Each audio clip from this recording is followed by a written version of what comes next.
সম্প্রতি সামাজিক যোগাযোগ মাধ্যমে ছড়িয়ে পড়া একটি ২০ সেকেন্ডের ভিডিওকে কেন্দ্র করে ব্যাপক আলোচনার সৃষ্টি হয়েছে।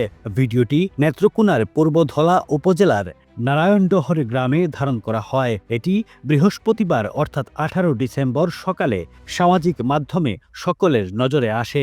যদিও এটি গত ১৫ ডিসেম্বর ফেসবুক সহ বিভিন্ন প্ল্যাটফর্মে আপলোড করা হয়েছিল।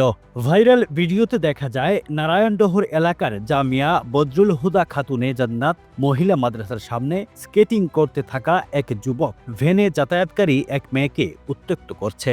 এক পর্যায়ে মেয়েটি ব্যাগ দিয়ে প্রতিবাদ করলে যুবকটি তাকে বিবস্ত্র করার চেষ্টা করে।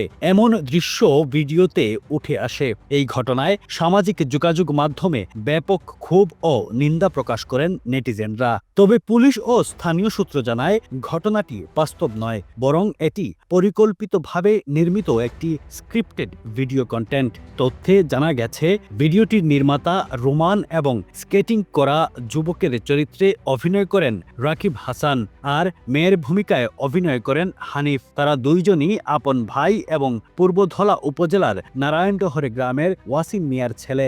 স্থানীয়দের দাবি, অভিযুক্ত দুই ভাই দীর্ঘদিন ধরেই সামাজিক যোগাযোগ মাধ্যমে তথাকথিত ফানি ভিডিও তৈরি করে আসছিলেন।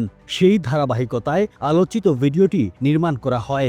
নির্মাতাদের দাবি অনুযায়ী এটি বিনোদনের উদ্দেশ্যে করা হলেও ভিডিওটি সমাজে নেতিবাচক প্রভাব ফেলেছে। ভিডিওটি ভাইরাল হওয়ার পর অনেকেরই এ ধরনের কন্টেন্টে সামাজিক অবক্ষয়ের জন্য দায়ী করে জড়িতদের বিরুদ্ধে আইনগত ব্যবস্থা নেয়ার দাবি জানান। বাংলাদেশের টাটকা সবজি, ভেন্ডি, করলা, কচুলতি, শিম বিচি, জলপাই সহ নানা পদের সবজি। দেশীয় সবজির স্বাদ উপভোগ করুন। ইফকো ব্র্যান্ডের সঙ্গেই থাকুন।